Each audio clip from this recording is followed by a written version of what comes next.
Welcome, Gunrunner.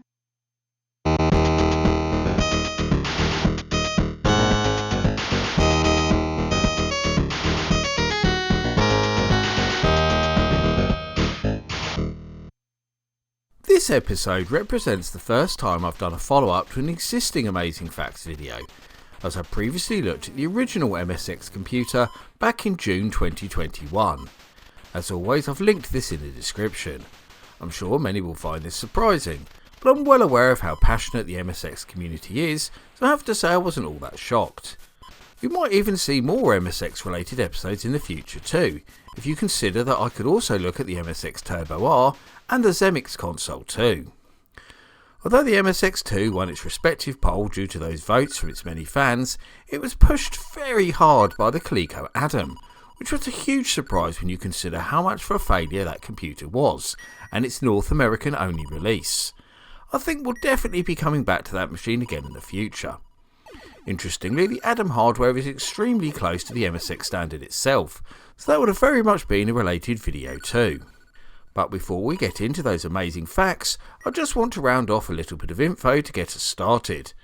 The original MSX machines arrived in 1983 as the first attempt to create a common home computer standard, and soon dominated the Japanese market before experiencing a great deal of success in parts of Europe too, particularly the Netherlands and Spain, as well as Brazil, Korea, and even more surprisingly, North Africa.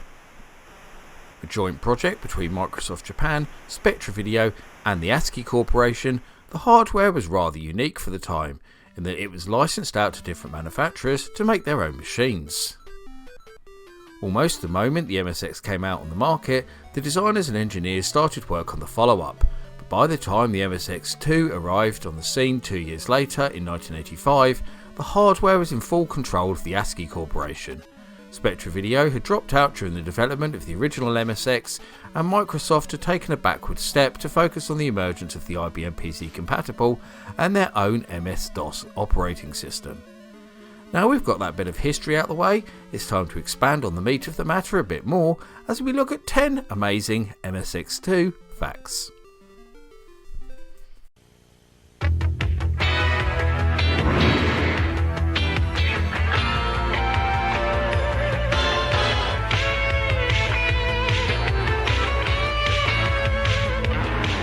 ヒットビットは知性のある星に生まれた MSX2 になって新登場。この進化はほんの始まりに過ぎない。It's a song.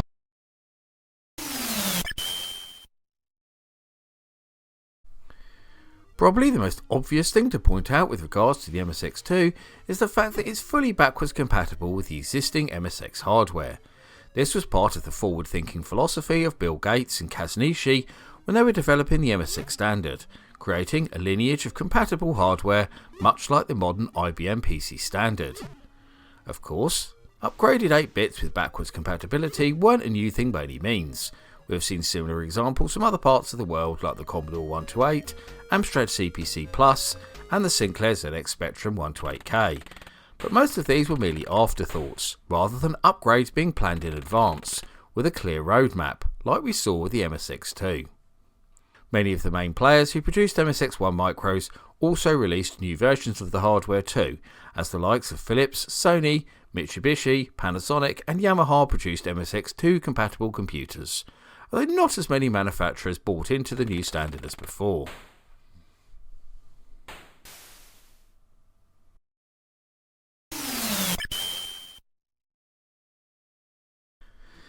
As already mentioned, the MSX2 offered a pretty considerable upgrade on the existing MSX standard, putting it more in line with 16-bit computers of the era like the FM Towns, NEC PC-98 and the Atari ST.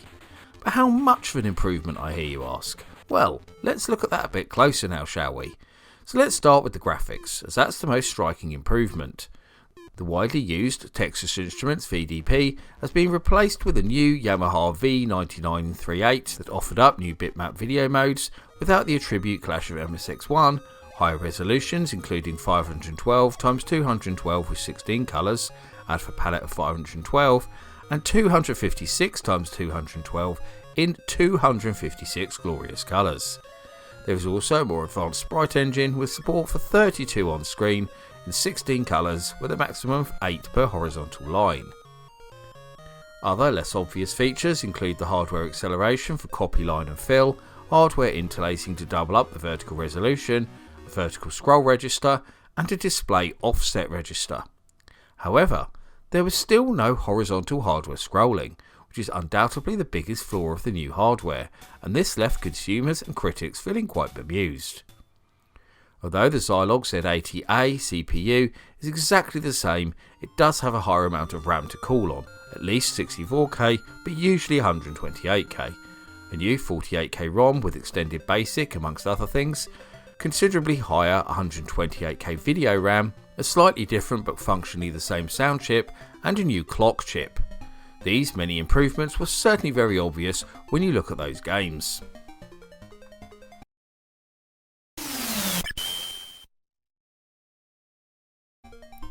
As impressive as the new upgrades to the MSX standard were, the MSX2 still had its critics. People were most miffed by the lack of a new upgraded sound chip and the incomprehensible lack of horizontal hardware scrolling, as I mentioned in the last entry.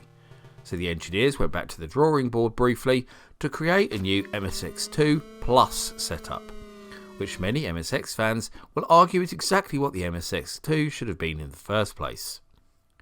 The MSX2 Plus standard included version 3 of MSX Basic, an upgraded VDP in the form of the new Yamaha V9958, which featured several new video modes as well as the all-important horizontal scrolling, and the option of a new Yamaha YM2413 sound chip, which is usually referred to as MSX Music.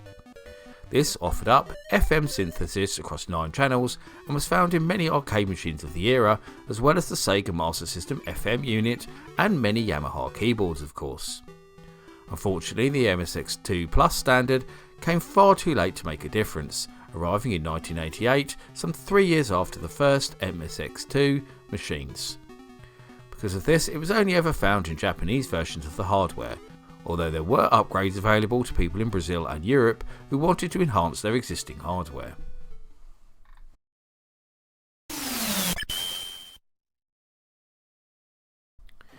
The original MSX machines soon gained a reputation for being gaming computers above anything else, and the MSX2 upgrade was very much the same in this regard, especially as the vast majority of the hardware improvements were made with video games in mind. The MSX is often credited with being the original home of many famous franchises, including the likes of Antarctic Adventure, Bomberman, Parodius, Zanak, and Adventure Island. But the MSX2 is also particularly important in this regard, but doesn't seem to get the same level of credit. Amongst the famous franchises that were first seen on the new improved hardware are Puyo Puyo, Space Manbo, Metal Gear, Aleste, and Castlevania. Although the last two on that list could be argued, as Castlevania released first on the Famicom Disk System in Japan, but the MSX version known as Vampire Killer was first in Europe, although both versions were developed concurrently. In the case of Aleste, the Sega Master System version was released a month earlier, but the MSX2 iteration had a lot more content, including 2 extra stages.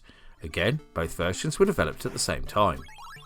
Of course, there are many other hugely popular franchises that appeared on the MSX2, as well as other machines, including the likes of Contra, Ys, Dragon Quest, Final Fantasy and Lupin III.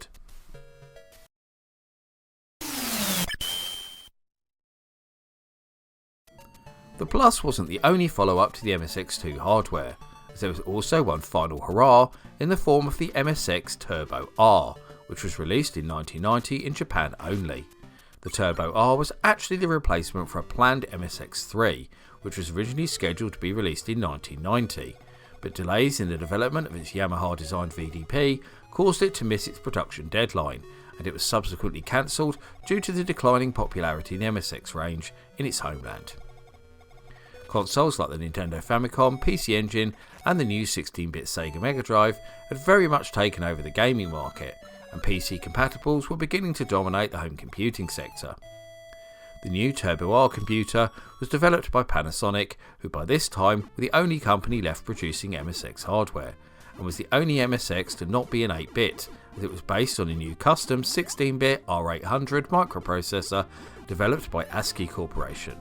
This was originally intended for the MSX3 and offered up a good degree of backwards compatibility with the Zilog Z80. Sadly, the Turbo R was far from a success and was discontinued in 1993 so Panasonic could concentrate on the launch of their new 32-bit 3DO console.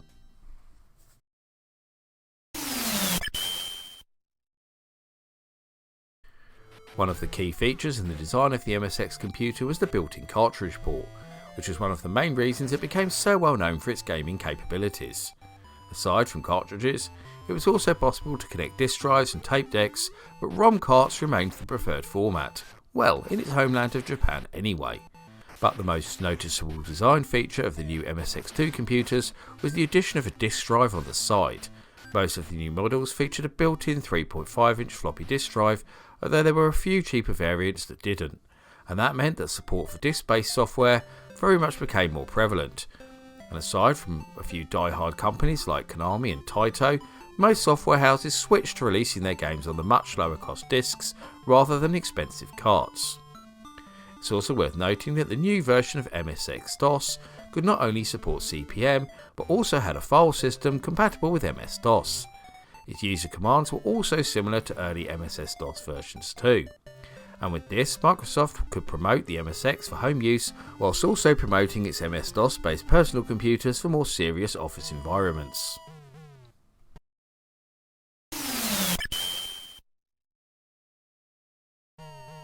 Whilst all MSX2 computers are essentially the same, with them all being based on the same hardware standard of course, there are some individual features that set different models apart. A lot of these are pretty superficial, such as the pizza box design versus a traditional all-in-one unit, but there is one particular model that offers something pretty special. Panasonic's MSX2 models have the unique ability to overclock the CPU, allowing you to run it at around 1.5 times faster than the standard speed. This new 5.37 MHz mode is only available through software though, and is not documented as a standard feature of the computer. However, hackers and coders have certainly found some interesting uses for it over the years, especially in the demo scene.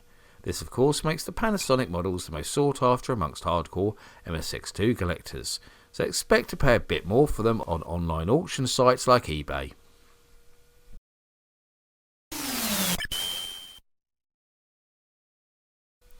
Those of you who watch my channel regularly should be more than aware of the Japanese Zemmix by now, a Korean-only MSX based console.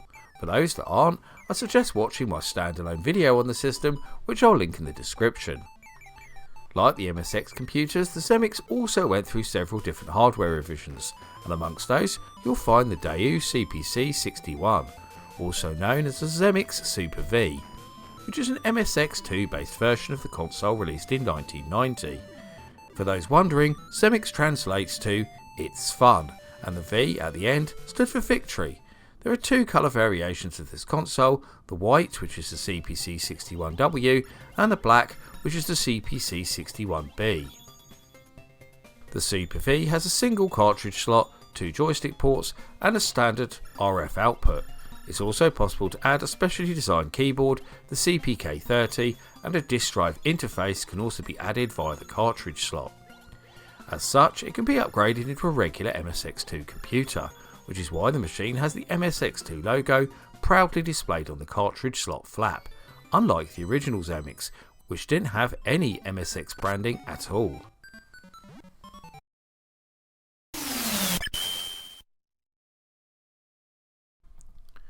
One of the latest developments in the MSX community is a smooth scroll routine for the MSX2 Plus that can be applied to existing MSX games to get rid of that horrible jerky scrolling.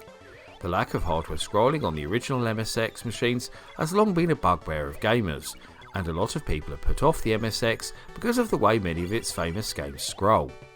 So far this patch has only been applied to the MSX version of Nemesis 2.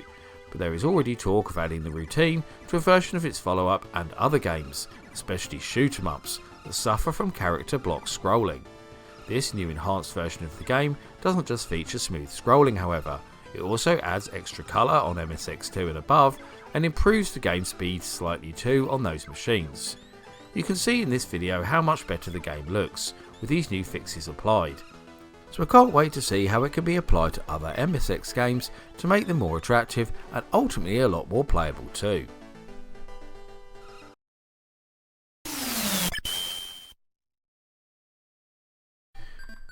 There have been many attempts to rebuild and relaunch the MSX computers over the years and bring them to the modern generation, including the likes of the Zemmix Neo, Great Bit and Mini IQ 3000 QT. But by far the best of these reimaginings is the MSX Virtualizer, aka MSX VR. This new computer is compatible at a software and hardware level with the MSX standard and its entire family, including the MSX2 and Turbo R, as well as other machines of the same era such as the ZX Spectrum, Amstrad CPC, Commodore 64, ColecoVision and Sega SG-1000.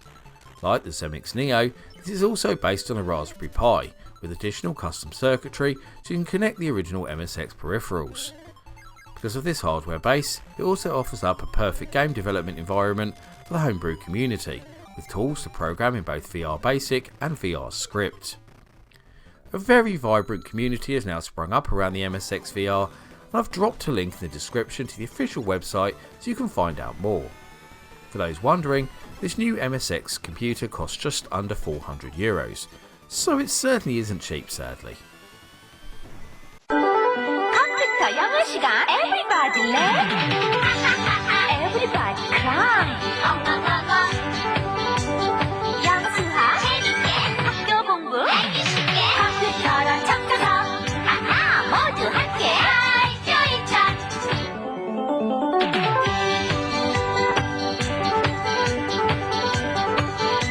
내년부터 컴퓨터는 학교 정규 과목이에요. 교육용 컴퓨터는